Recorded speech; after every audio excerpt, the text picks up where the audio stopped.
फिर से आपका एक बार स्वागत है अपने इस परिवार सैनिक स्कूल गुरु में। अगर आप इस चैनल पे पहली बार आए हैं तो सबसे पहले आप अपने इस चैनल को सब्सक्राइब कर लें ताकि आने वाले वीडियो का नोटिफिकेशन आपको मिल सके। तो चलिए, आज का टॉपिक रहेगा लाभ और हानि। ठीक है, प्रॉफिट एंड लॉस। तो ये आपका बेसिक क्लास है, क्लास नंबर 1 इसको आप बोल सकते हैं, जिसमें आपको बेसिक क्वेश्चंस देखने को मिलेंगे। तो बढ़ते अपने क्वेश्चंस की तरफ। तो सबसे पहला क्वेश्चन ये आ गया आपकी स्क्रीन पे कि रहीम ने एक फ्रिज रुपए 8,000 में खरीदा और 215 रुपए लाभ कमाकर विपिन को बेच दिया। तो रहीम ने फ्रिज कितने में बेचा? तो सबसे पहले देखो, किसी भी वस्तु का क्रय करते हैं फिर बाद में उसको बेचते हैं।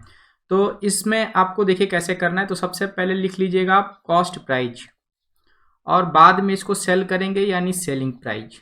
तो सबसे पहले रहीम ने एक फ्रिज खरीदी है 8,000 रुपये में, तो इसका कॉस्ट प्राइस है ₹8,000। तो आप यहाँ पे लिख दीजिएगा ₹8,000, ये इसका कॉस्ट प्राइस है। और इसको प्रॉफिट पे बेच दिया है। प्रॉफिट आपका है प्लस 215 रुपये। प्रॉफिट को प्लस के साथ लिखेंगे और लॉस को निगेटिव के साथ लिखेंगे। तो आपसे सेलिंग प्राइस पूछ रहा है। क्या पूछ रहा है? Selling price. ध्यान से देखिएगा। तो इसमें 3 टर्म है, कॉस्ट प्राइस है, एक प्रॉफिट है और एक सेलिंग प्राइस है। तो मेरे को कॉस्ट प्राइस दिया है, प्रॉफिट दिया है और सेलिंग प्राइस पूछ रहा है। ठीक है, इसको आप बोल सकते हैं 1 नंबर, 2 नंबर और 3 नंबर। तो आपको सेलिंग प्राइस की तरफ जाना है, यानी आपको आगे बढ़ना है। क्या करना है? आगे बढ़ना है। तो जब भी आगे बढ़ते हैं तो बस सिंपली सॉल्व कर देंगे। मेरी बात समझिए, अगर प्लस है, अगर ये प्लस का साइन यहाँ पे लगा हुआ है, प्रॉफिट में प्लस है, अगर लॉस होगा तो माइनस होगा। तो सिंपली आप इसको सॉल्व कर देंगे। ठीक है, अगर आप पीछे आएंगे तो आपको अपोजिट साइन लेना होगा, यानी प्लस का माइनस कर देना होगा और माइनस का प्लस कर देना होगा। वैसे ही आगे हम बढ़ेंगे तो दिखाएंगे आपको कि कैसे गुणा का भागा होता है और भागा का गुणा होता है। तो इसमें सिंपली आप बस इतना समझिए कि हम आगे बढ़ रहे हैं। हम क्या कर रहे हैं? आगे बढ़ रहे हैं। हम लोग कॉस्ट प्राइस से सेलिंग प्राइस की तरफ जा रहे हैं। तो ये 8,000 रुपये 215 में जुट जाएंगे। क्या हो जाएंगे? जुट जाएंगे। तो ये आपका सेलिंग प्राइस आ जाएगा 8,215 रुपये। उम्मीद है बात आपको समझ में आ गई होगी। तो ये इसका सेलिंग प्राइस हो गया 8,215 रुपये। तो option number D is the right answer. Option number D is the right answer. Next question की तरफ बढ़ते हैं। नेक्स्ट क्वेश्चन दिया हुआ है कि यदि क्रय मूल्य 280 है तो आप सबसे पहले लिखेंगे कॉस्ट प्राइस। कॉस्ट प्राइस के नीचे लिख दीजिए 280। ठीक है, बाद में इसको सेलिंग करेंगे यानी सेलिंग प्राइस। सेलिंग प्राइस के नीचे छोड़ दीजिए। अब कहता है कि 24 रुपये लाभ प्राप्त करने के लिए, यानी प्रॉफिट है हमारा प्लस 24, तो आपको सेलिंग प्राइस निकालना है। तो देखिए ये आगे बढ़ रहे हैं। क्या कर रहे हैं? आगे बढ़ रहे हैं। तो सिंपली सॉल्व कर देंगे। 280 में 24 को जोड़ देंगे। तो 280 में जब आप 24 को जोड़ेंगे तो इसका सेलिंग प्राइस निकल जाएगा, यानी 280 और प्लस 24। तो ये आ गया आपका 4, 2, 10, 304 रुपये। क्या हो गया? 304 रुपये इसका सेलिंग प्राइस निकल के आ गया। तो ये इसका सेलिंग प्राइस आ गया 304 रुपये। Option number C is the right answer. Next question की तरफ बढ़ते हैं। नेक्स्ट क्वेश्चन ये कहता है कि सोहन ने कुछ सामान 386 रुपये में बेचकर, तो ध्यान दीजिए, सबसे पहले कॉस्ट प्राइस आपको लिखना है, फिर आपको सेलिंग प्राइस लिखना है। अब बताइए 386 रुपये में बेचकर, यानी इसका सेलिंग प्राइस दिया हुआ है 386। ध्यान से देखिएगा। और 80 रुपये लाभ प्राप्त करता है। तो यहाँ पे प्रॉफिट हो गया आपका प्लस 80। ठीक है, तो आपसे सीपी पूछेगा कि उस सामान का क्रय मूल्य क्या है। उस सामान का क्रय मूल्य क्या है? तो आपको क्रय मूल्य निकालना है। क्या निकालना है? क्रय मूल्य। तो आप पीछे आएंगे। तो मैंने क्या बोला था कि प्लस को माइनस कर देंगे, अगर माइनस होगा तो प्लस कर देंगे। तो ये प्लस है तो ये माइनस हो जाएगा 386। ठीक है, 386, 386 माइनस 80, तो ये आ जाएगा 306 रुपये। तो इसका कॉस्ट प्राइस कितना आ गया? 306 रुपये। उम्मीद है आपको समझ में आता होगा।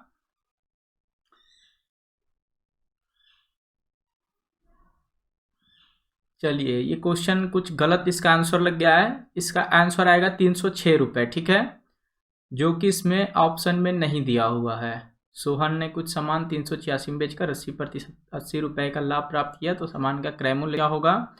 तो ये हो जाएगा 306 रुपये। कितना हो जाएगा? 306 रुपये। तो इसमें ऑप्शन गलत दिया हुआ है ये। तो इसका सही आंसर कितना हो जाएगा? 306 रुपये। नेक्स्ट क्वेश्चन की तरफ बढ़ते हैं। नेक्स्ट क्वेश्चन ये आपकी स्क्रीन पे आ गया कि 85 रुपये लाभ प्राप्त करने के लिए 800 की मेज को कितने में बेचना चाहिए? ध्यान से देखिए, एक मेज को खरीदा गया है 800 रुपये में, तो कॉस्ट प्राइस उसका है 800। कॉस्ट प्राइस कितना है? 800। और उसको बेचेंगे यानी सेल करेंगे, सेलिंग प्राइस आपसे पूछ रहा है कि सेलिंग प्राइस क्या होगा कि 85 रुपये का लाभ हो, तो प्रॉफिट दिया हुआ है +85, प्रॉफिट को हरदम प्लस के साथ लिखेंगे।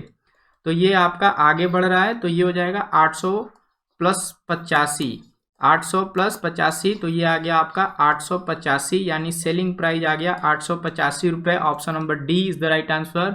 उम्मीद है आपको समझ में आता होगा। नेक्स्ट क्वेश्चन की तरफ बढ़ते हैं। एक साइकिल 700 रुपये में खरीदी गई, तो सबसे पहले आप लिख दीजिए कॉस्ट प्राइस 700 और उसके अतिरिक्त 140 रुपये उस पर खर्च हुए हैं, यानी जो आपकी साइकिल थी वो 700 रुपये की नहीं पड़ी, 840 रुपये की पड़ी। ठीक है, 700 की साइकिल थी और मरम्मत में खर्च हो गया 140 रुपये। ठीक है, तो आपको साइकिल कितने की पड़ी, 840 रुपये की। अब देखिएगा ध्यान से, इसको जब सेल किया गया सेलिंग प्राइस, तो यहाँ पे लॉस हो गया। लॉस कितने का हो गया, -40 का। लॉस को हरदम निगेटिव लिखा करो। ठीक है, तो ये हो गया लॉस आपका -40। तो आपसे पूछ रहा है कि साइकिल को कितने रुपए में बेचनी पड़ेगी, तो जब भी आप आगे जाएंगे तो सिंपली सॉल्व कर देंगे, तो ये आ जाएगा सेलिंग प्राइस इक्वल्स टू 840 - 40, तो ये आ गया आपका 800 रुपये। कितना आ गया, 800 रुपये। Option number C is the right answer. उम्मीद है बात आपको समझ में आती होगी। नेक्स्ट क्वेश्चन की तरफ बढ़ते हैं।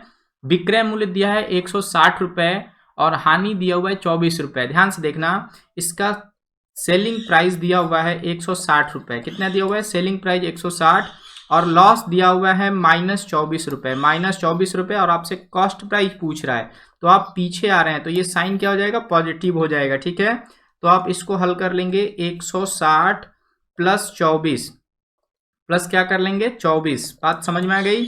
तो ये आपका आंसर आ गया 184, 184 रुपये इसका कॉस्ट प्राइस आ जाएगा। Option number C is the right answer. उसका क्रय मूल्य 184 रुपये होगा। चलिए नेक्स्ट क्वेश्चन की तरफ बढ़ते हैं। एक व्यक्ति ने एक मशीन 85,000 रुपये में खरीदी और बाद में उसे 8,500 के लाभ में बेच दिया। ध्यान से देखो, एक मशीन को कॉस्ट प्राइस आपका दिया हुआ है 85,000 रुपये, 85,000 रुपये, और उसको प्रॉफिट पे बेचा गया। प्रॉफिट कितने का हुआ है, तो +8500 का। ठीक है, तो इसका सेलिंग प्राइस आपको निकालना है, तो सेलिंग प्राइस सबसे पहले निकाल लीजिए।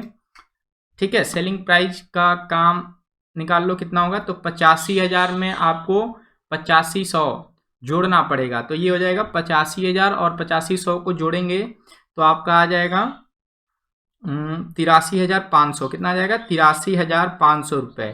तो ये आपका सेलिंग प्राइस निकल गया। अब कह रहा है कि अगर उस मशीन को 9500 रुपये में बेचते हैं, अगर उस मशीन को 95,000 में बेचते हैं तो कितने का लाभ अधिक हो जाता है, लाभ कितना और अधिक हो जाता है। तो ये 83,500 से अगर 95,000 में बेचते हैं तो कितना लाभ अधिक हो जाता है। बात समझ में आ रही है।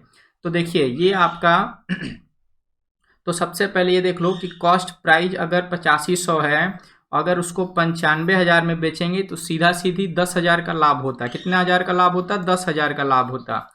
और 8500 का हमारा पहले से हुआ है तो कितना बढ़ जाता, तो 10,000 - 8500, इसका आंसर आ जाएगा 1500 रुपये। कितने आ जाएंगे, 1500 रुपये। उम्मीद है आपको समझ में आता होगा। Option number C is the right answer. Next question की तरफ बढ़ते हैं।